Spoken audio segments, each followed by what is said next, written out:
gentlemen of the Cage Nation, we have a big event here. The man who is practically the godfather of American mixed martial arts, we can say, easily, comfortably. We are talking to the legend, UFC Hall of Famer, Dan, the Beast Severn. Dan, how are you doing? I'm doing fantastic. I thought we were on the air already. No, that was for our benefit. Well, I get to say I talked to Dan Severn. You guys will never hear it. It's one of those things I can just pat myself on the back for. Yeah, we were having a good time already. All right. Absolutely. Okay, Dan, getting it started. You were one of the first wave of wrestlers, probably like the first wrestler to come into modern mixed martial arts and prove that jiu-jitsu can be nullified. That was Dan Severn doing that. You proved there's a gentleman by the name of Mike Chapman who has probably written more books about amateur wrestling than any other author. I think he's got 25 to 30-some-odd books. And basically, he credits me for walking into a cage one night and turning amateur wrestling into a martial art and unleashing the floodgates of amateur wrestlers that now go into it. Absolutely. That was my point exactly, Dan. UFC 1, Hoist Gracie just taking names, but then UFC 4, Dan Severn walks in and proves that jiu-jitsu is not unstoppable. It can be tested. Dan, can you explain your wrestling pedigree to us a little bit? Well, let me. The thing that I would like to say about even in that situation, I only trained for 5 days, an hour and a half a day. Wow! And I walked into the world of no holds barred fighting. I never trained a single strike. I never trained a single submission. I had 3 guys inside of a professional wrestling ring. I say it like that because it wasn't wrestling; it was wrestling. Like the WWE, TNA, those are kind of a couple of the better-known companies that are still on television. Sure. And I had 3 guys, and they had an old pair of boxing gloves that they shared between them. As one guy would get tired, he'd pass them on to the other guy, and they used to would just try to punch and kick. I try to avoid being punch and kick, which simply would either close the distance, clinch him, take him down, slap on an amateur wrestling move, and then turn it a little bit illegal, and that was my training camp. I mean, you find anyone else that could have done that minimal of training and then walk away with the results that I did. So you're saying there are soccer moms who do P90X longer a day than what you train for UFC 4? Way more. So Dan, like, you're this wizard at grappling. I mean, you've done wrestling, you've done sambo, you've done judo. Where did that start? Like, when did Dan Severn decide that, I'm gonna go out there and just be all in wrestling? I started wrestling back in 1969, a long time ago. Yeah. And I wasn't until probably by my sophomore year in high school, I really turned left on North Scottsdale Road. Yeah, I apologize, sorry guys. By my sophomore year in high school, that's when I thought that I could really do something with this. My 7th, 8th grade years, I was like any other wrestler, just simply doing what everybody else was doing. And then by my, by my sophomore year, by my freshman year, I set my first goal. I read an amateur wrestling magazine that talked all kinds of aspects about wrestling. It talked about dieting and nutrition and stretching and exercises and goal and mental preparation. And I set my first goal to be the first freshman to ever make a varsity team, and I achieved that success. Not quite really the way I wanted to, but I achieved that success and made it all the way to. Basically, I got put out towards the regional championships, stuff like this, and I just thought, this might be an opportunity if I really put some work into it, that I might be able to achieve something. I preferred football. I love football more than I did wrestling, but the hard part about a team sport like football is you had to have 10 other players that played with your same intensity and enthusiasm. And when someone else would say miss a tackle or a block, something like this, you lose as a unit. And I figured I'd rather go out there as an individual, because even on a wrestling team, sure, it's a team competition based upon individual performances. We could lose as a team, but I could still win as an individual. Drew, here's an interesting factoid. Dan just said he loved football. Did you know that Mr. Severn was in the movie Rudy? I did not know that. Dan the Beast Severn, again, one of my favorite combat artists of all times, was in the movie Rudy. Right, Dan? Yeah, it was it was a great movie. I did not see it until several years after the fact. I mean, I was invited to the premiere, but I did not go. I was off to doing other things at the time. They ended up sending me a copy of the flick, and I'll bet it was 5 or 6 years after the fact I finally took some time out and watched it. Did it meet your expectations, Dan? What's that? Did it meet your expectations? Was it everything you'd hoped it'd be? No, I enjoy. I really do enjoy like inspirational type movies. It's like for example, like the Rocky movies. I mean, they're all okay, but I enjoyed the first one the best because it was, to me, it was a little bit more true and realistic in nature.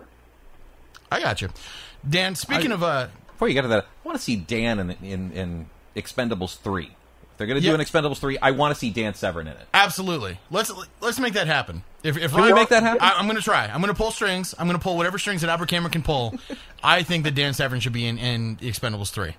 I've already been in 2 different zombie movies. Okay. Well, we'll get you a guest role in The Walking Dead then. Hey. Oh, we'll see what we can do. So, Dan, a lot of wrestlers, and I mean, we spoke to Don Fry, and I know you guys are close. But in MMA, wrestlers have a real nasty tendency of engaging in lay and pray tendencies. Now, that is not the case with Dan Severn. As we've seen, once you get a guy to the ground, you knew how to finish him. And precedent I'm talking about whenever you introduce the back of Oleg Taktarov's head to the cage via your knee. How did you develop that killer instinct to finish fights whenever other wrestlers just weren't able to? I mean, honestly, guys, I was flying by the seat of my pants. The one thing that people come to know about me, I'm a very creative individual.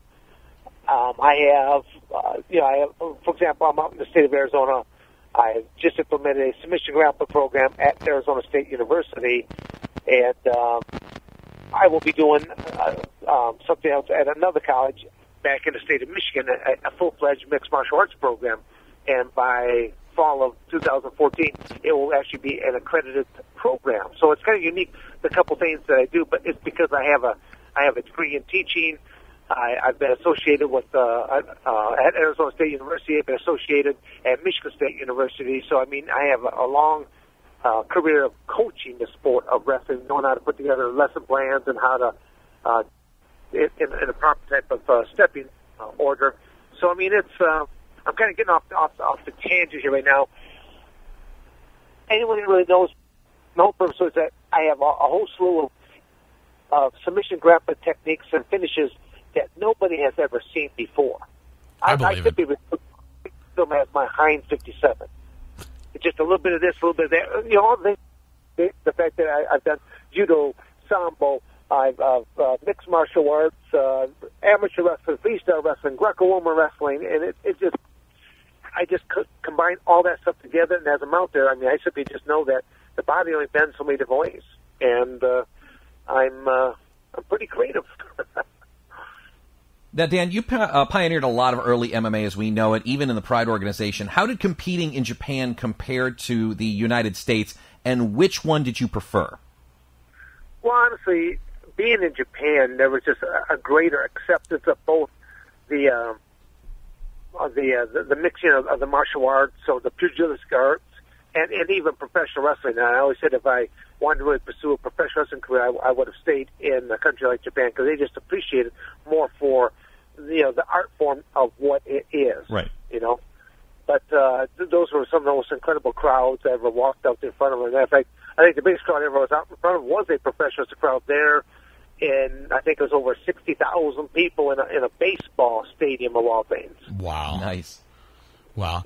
Okay, Dan, you're a UFC 5 tournament champion, ultimate champion. You're one of two guys who can say, I was the ultimate champion, and you're a UFC superfight champion. You go from being a very, very good amateur wrestler to all of a sudden you're on pay-per-views. You got John McCain saying that guys like Dan Severn are just, it's human cockfighting. Was there a big change going from being involved in amateur wrestling to being on TVs and newspapers and pay-per-views? No. I mean, I've literally, you might find this hard to believe, I've been hurt far worse in my amateur wrestling career than I have been in all of my cage matches combined. Even more ironic will be the fact that I've been hurt more in my professional wrestling career than I have been in all my cage matches combined. With the rationale being that in a short match, in professional wrestling, you have to put your body, you're putting on a show. It Sure. may be a 5-minute match, it may be a 20-minute match, and you have to put your other man's hands and hope they know what to do with your body, because if they not, them will get hurt, you get hurt. Outstanding, Dan. Like, that was... And I mean, but when it comes to amateur wrestling, just for the sheer fact that I have wrestled so many sheer more matches in my amateur wrestling career than I have and all others. I mean, I always say I've had an amateur wrestling career, I've had a professional wrestling career, and I've had a cage fighting career, because I don't want to simply just give all credit to the world of mixed martial arts, because the predecessor, No Holds Barred, was the first item, but most of your listeners, they won't even know the term, what No Holds Barred mean. It's just a quick explanation. Today's modern mixed martial arts has approximately 37 rules. Part of those 37 rules, there are weight classes, time periods, athletes wear gloves, and you fight one opponent in a given evening. Back in the No Holds Barred era, there were two rules, those being, do not fight your opponent and do not stick fingers in their eye sockets. No eye gouging. That was the end of the rules. Anything else your imagination could think of, you were good to go. No time periods, no bare-knuckled action, 8-man tournament. You had to face and finish 3 opponents in a 2-hour pay-per-view. So it was a whole different era. And it had to change because of people like John McCain and that were going after the sport, and it had to make its changes. Otherwise, we would be talking about it in the past tense. We talk. You brought up some great points there, Dan, about No Holds Barred. The roots of some of the mixed martial arts, of course, being shoot wrestling, Karl Gotch, things that happened over in Japan, the UWFI, which I know you were involved in, Pancrase, and then Shudo. You touched on some great topics there. How do you feel like your matches with the UWFI? Was the UWFI like a good middle ground between pro wrestling and mixed martial arts? Well, honestly, yeah, there was some, but I'd still say that my amateur wrestling career probably prepared me better than anything else. 3 miles. And again, I apologize for that. No worries. My amateur wrestling career probably prepared me better than that, and just to be in a foreign country and to be going up against a foreign opponent and had a foreign referee. I mean, you were being screwed over left and right by the referee alone, and your opponent was getting away with doing illegal maneuvers. Now, as we've gone over, you've done amateur wrestling, professional wrestling, and mixed martial arts, and a lot of guys switch from one to the other, aren't taken serious sometimes. How did you keep your world separate and maintain the great reputation that you have in both sports? Well, I mean, it's I don't know. I'd have to say a lot of that is somewhat maybe luck that I've been able to do that, because it's they are so vastly different from each other. I've always, well, again, being around both, there's in the professional world, the drugs boggled my mind from what I see guys, what guys would be doing, and very open about it as well. And, in an MMA world, you're going to see really more of the steroids, growth hormone, maybe something to get them up and get them going. That's what you're going to see probably more in that world. But in the professionals world, it is, you name it, and it's there. So I've been around it, been offered it on multiple occasions by generous people, stuff like this. I'm good to go, But I've been able to do that from a very early age. I guess that's what has been ingrained to me all the way from my high school days, to where I would be out on a Friday night, not that long out on a Friday night, because come Saturday, I either had a football game, a wrestling match to go to, a track and field thing to go to. So I always made sure that it wasn't up too late, and I was not partaking of anything that was going to impede my performance the following day. Dan, with over, I think before you retired, you clocked in at 101 victories? Again, that's what the internet says. Okay, so... Well, the only reason I say it like that is because when did SureDog, Full Contact Fighter, all the various websites that track this stuff, when did they come into existence? They were somewhere between 2, 3, 4 years after the fact that No Holds Barred was introduced, and even then, the only company they went back to actually look at records was the Ultimate Fighting Championship. On Sherdog, your first recorded win is UFC 4. Exactly. Well, again, after No Holds Barred Fighting broke, now there was a point in time that you'd be like, here you go there, Albert or Drew, here's a pager. Now, again, you have to explain what a pager is to some of your listeners because, again, the time is going by. Pages are obsolete. You get a pager. Call the number when it goes off. Be ready to go. There'll be a plane ticket waiting for you. Hop on the plane. People will pick you up at the final destination. They take you off location somewhere else where there's it might be in a warehouse. It might be out in a tent community. And it'll be a nice affair, and you are the entertainment that night. So it's literally like a real-life version of the movie Lionheart. Like, you show up, you fight, and... I'll tell you about one of them that I turned down. It was an event taking place in Mexico. And in Mexico, they wanted to use a cockfighting pit, and they wanted to be tougher than what the Ultimate Fighting Championship was because the UFC had, at that time, 2 rules. It's the no biting, no eye gouging. They wanted to have no rules. Ooh. Everything went uniform-wise. You could wear anything you want, including Levi jeans, and you could wear cowboy boots. That seemed like comfortable fighting attire.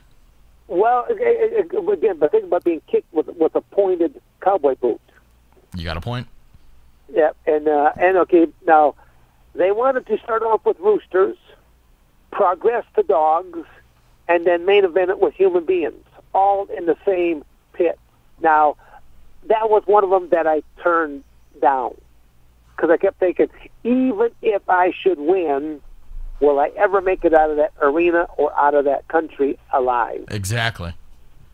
Okay, Dan, well, you got a great point here about No Holds Barred. I think a lot of folks who are watching MMA probably since it really hit the mainstream doesn't really understand what NHB means. NHB, of course, being no gloves. It's bare knuckle, completely... nothing goes. Albert, most of them don't know what pagers are either. Well, this is an educational program we have going right now. We are giving them the proper history, and we're going back in technology here now. There we go. Hey, Dan, I remember rotary phones. Okay, so believe me, I was around for pagers too. Okay, but on that rotary phone, did you have the in your area? There would be, golly, what was it called? You had, you were not the only person on that line. Yep, he was on a party line. I seem to remember party lines. I remember the commercials for them. Yeah, I grew up on there to where you had to wait until someone else was off the phone, one of your neighbors, stuff like this, before you could actually ever get on there and make a phone call. Okay, well, I'm not that old. I know. I'm regressing right now back into yeah. Okay, so Dan, now, as someone who's involved with the infancy of MMA, did the sport evolve the way you thought it would, and what direction would you like to have seen it take? Well, no, I mean I knew that it had it was an attention grabber. The combination it's being held in a cage. The aspect of shock and awe to see 2 men climb into a cage. You think of old Mel Gibson movies, Thunderdome and stuff like that. 2 men into 1 man leaves, all that kind of stuff. But and there's other movies that depict the same right there. But as you are involved in the sport, you start to realize because I've competed both in rings. I've been over to Japan, been involved in the very first Pride event.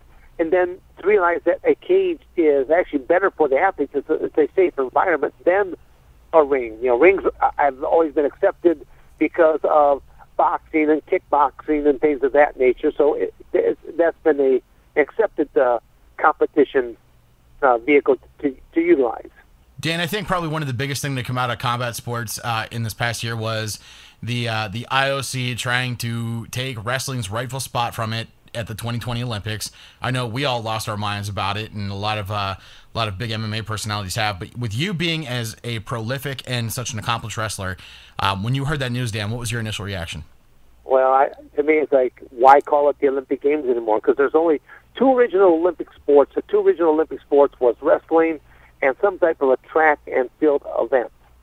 If you want to take wrestling out of it, then might as well should be change the name from the Olympics.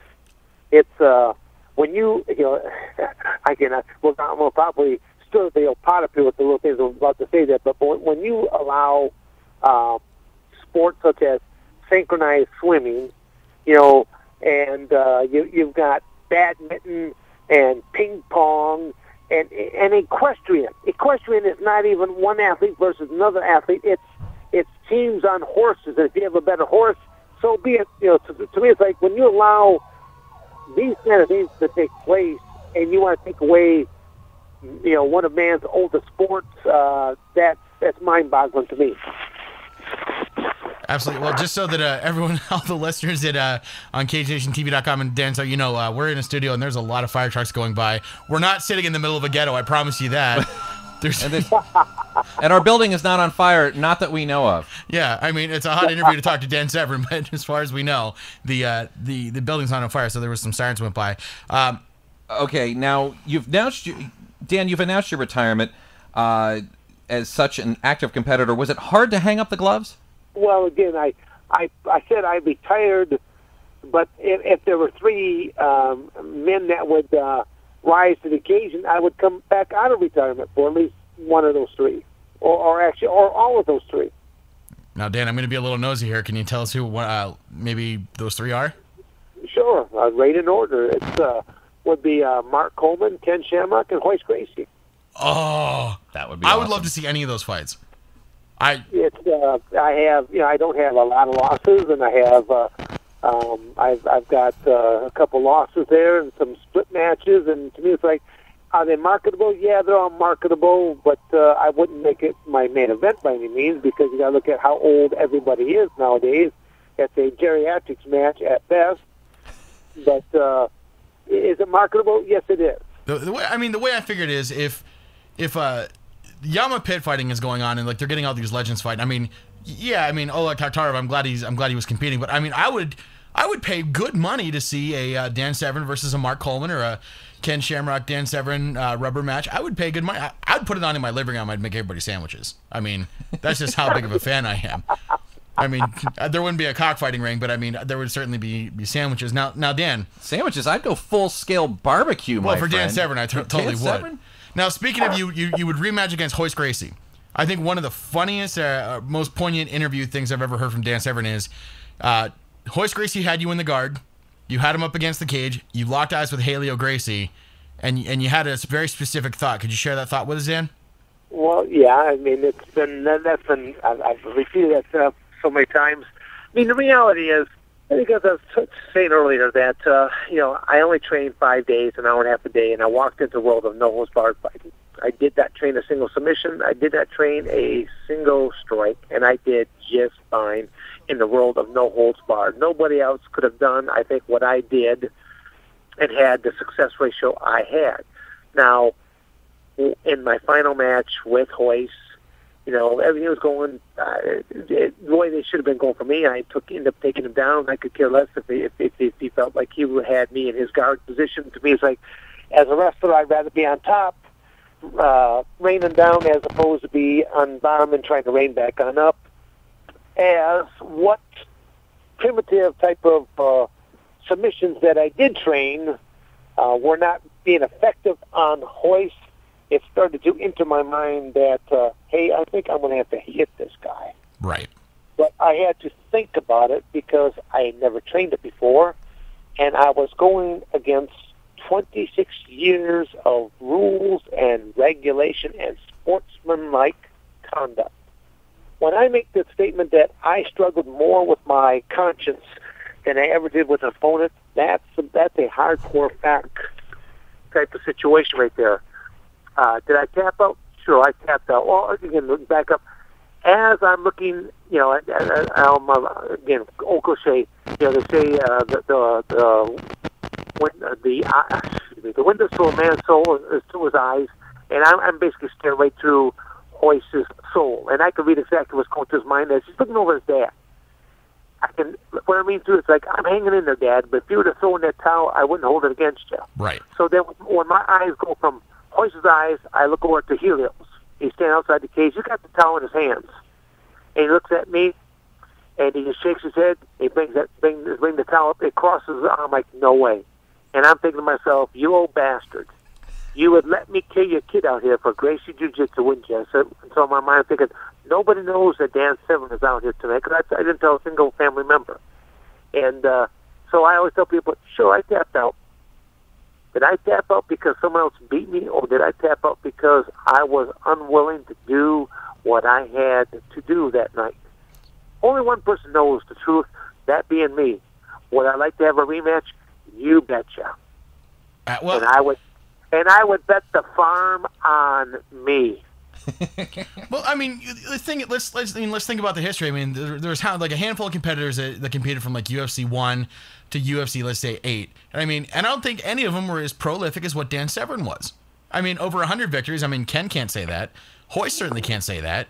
Chemo can't say that. I mean, I think Dan, like, there may have been a submission there, but I think ultimately when it comes down to careers and comparing it to apples to apples, I think Dan Severn ended up being one of the bigger winners coming out of those early days in those tournaments. Well, just to go through the transition, and just to look at what age was I when I even started, and still to be out there that many years later. I mean, it was, again, being out in Las Vegas for the 20-year anniversary. Yeah, I used a lot of tongue-in-cheek as I'm going through things, and it was just kind of comedy just to be out there. So as I'm cutting different interviews, I'm thinking, yeah, it's kind of unique. When I got the phone call, they wanted to. They had the 20-year anniversary, and they were looking for some of the relics from back then. I guess that's why I got the phone call. Absolutely, and again, like, you've ended up in the Hall of Fame, right where you belong, and you're doing still so much. I'd be happy with half of that career. I think a lot of guys who are fighting today would be happy with half of that career. I'm in, gentlemen, as phase, I'll call it the twilight years, but I'm actually moving into my next phase of life. I plan on making an even more impact. Where most would be thinking about actual retirement, rocking chairs, living up their final, 20 years, doing whatever. To me, it's like, not me. I'll be living life to the fullest. There you go, Dan. That's the way to live it. Now, we heard that there's a Dan Severn book on the way. What can fans expect from the book? Well, I think some shock and awe, some comedy type of stories that are real. It just, might be just done in a little bit kind of a unique type of flair. I mean, it's, interesting at the things, some of the places where I actually have done some competition. For example, one of my no holds barred matches during that transition type period of time was held at a rock quarry. Wow. Now, to where, at an actual rock quarry, to where there was a cage, and it was being, and the guys were more or less being matched up. And here I am standing out in the middle of it. There's not a parking lot. You got to realize, we're talking about an actual rock quarry. Right. They had a cage set up. There were no type of night lights. Somehow the beer did show up. Now, they did not have cups, so they're actually taking shots off of the actual different kegs and things of this nature. And there were so many. I'm dressing out. I'm buck naked out in the middle of nothing. And I'm just sitting over my vehicle. I'm dressing out in the middle of wilderness. Right. And it's getting dusk. So I'm having a hard time because I'm the last match of the night. It's getting dark. I can hardly see my opponent, but at the same token, you're almost happy when he hits you because it kills a couple of the mosquitoes that are on your body, because it was like you were being just eaten alive by mosquitoes. I had like a hoodie, sweatshirt, stuff like this. I didn't take none of that stuff off until literally it was time to step into the cage. Mm-hmm. It wasn't even a cage, it was in a ring. Wow. So stories along those lines of being, having a fight in a rock quarry, dressing buck naked out in the middle of nothing, and did I have a corner person? No. It just, went out there and did things, and then just, in between the rounds, the mosquitoes, and it's getting dark, there's no lights. It just, just a lot of little comedic type of things that you're there, you live through it, and now you just tell telling stories from the past. I really hope younger guys who are fighting these days hears this and knows that, like, hey, they're arguing over $1,000 contract. Dan Severn is out in the field getting dressed and literally fighting with mosquitoes and an opponent at a rock quarry. That is absolutely amazing. Now, Dan, probably one of the more popular things that are going on these days, MMA reality shows are like hitting the roof. Of course, I'm talking about The Ultimate Fighter, Bellator's Fight Master, Jason Mayhem Miller's Bully Beatdown, and that's just to name a few. Has anyone ever came to you and said, hey, Dan, what do you think about doing reality TV for MMA? Well, not so much for MMA. I mean, I've done a lot of play-by-play color commentating and things of that nature for various companies over the years. It's I do have a couple things that have been just pitched to me recently, and literally they have been they are involving mixed martial arts. One would be domestic, one would be international. I really don't want to say anything about them yet because they're not quite there yet to where it might be an entire farce, or it could actually amount to something. So I have been approached by a few different companies, but nothing that is ready to be announced yet. Well, I mean, I can't imagine that anything that Dan the Beast Severn is not involved in can't be huge, just as much as you've done in the sport, Dan. And I will. Let me say this, Albert. I mean, it's there are sometimes I'm associated with different companies where, again, I always look at I've been brought in as contract labor. I will fulfill whatever needs that I was contracted for, but at the same token, I can't take responsibility for what that company does. Right. And I've had people that have to approach me and go, what about this, what about that? I said, you're talking to the wrong person. You go talk to people, the brains behind the operation. I said, I was brought in here to do play-by-play color commentating or to do this or to do that, to do an appearance, things of that nature. I said, that's all my involvement. Anything else, go talk to the powers to be. All right, well, Dan, we're going to wrap up here in just a bit, but is there anything else you'd like our viewers to know or consider about one of the godfathers of modern MMA, that, of course, being you? Well, I mean, it's literally just by simply pushing out there the website, dansevern.com. They'll see that, I mean, I have a lot going on. It's the website alone is like a 3-ring circus with a side freak show, and I mean that just because I have so many irons still in the fire. I will never have really a slow boring day because I look at each day as it just as I said earlier, I'm like a kid in a candy store. I can't wait to see what new emails will come in the inbox or what new type of messages come on the Facebook, things of that nature, because on a daily basis, opportunity presents itself. All right, Dan. Well, before we let you go, what's the title of the book? I'm playing around with a few different titles. I mean, literally, we'll leave this kind of with a cliffhanger to where, maybe 6 months or so down the road, check in back with me, and I'll let you know where we're at this point. I know I just want to divulge different titles that may already want to be swiped up or something like that. I've got a few different interesting titles put together. What the group really enjoys, they can't believe some of the stories that I have come up with already, or to say that. I mean, I think I've told you guys before. I've been to every state in the United States. I've done something in every state in the United States. I've been to every country that has ever had a wrestling program, and some countries that have not existed before, such as East Germany. There used to be in East Germany. Mm-hmm. I was there different times to see the Iron Curtain and the Berlin Wall, and to talk with the people, and to see sites, to see walls riddled with machine gun bullets, and to know that people were eliminated. Wow. It's like the history that I have learned firsthand, but then also learning about the word propaganda, how other countries uses it, how our own country uses it on the population. Now here's what Dan's not telling you, Drew. Ronald Reagan went over and told him to tear that wall down. What he didn't tell him was Dan Severn was waiting in the wings to tear it down himself if they didn't. the beast was in his pocket. He is just too polite to say. Dan, be sure to let us know whenever your book and everything's ready to come out, and keep us updated on your projects. I know everyone who is a viewer of the Cage Nation is really excited that we were talking to you, and that whatever information we get out. Not as much as we were. Oh, no, totally.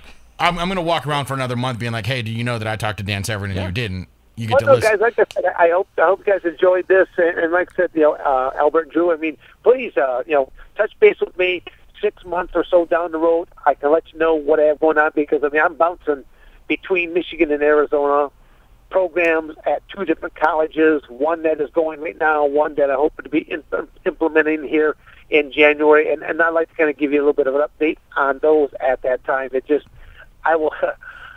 I'm just hoping to get associated with a few more people who would like to really make a difference and make an impact, because there's things that can be done on both the amateur level mixed martial arts, on the pro level mixed martial arts still, and I've got some phenomenal ideas that I guarantee you will change the industry.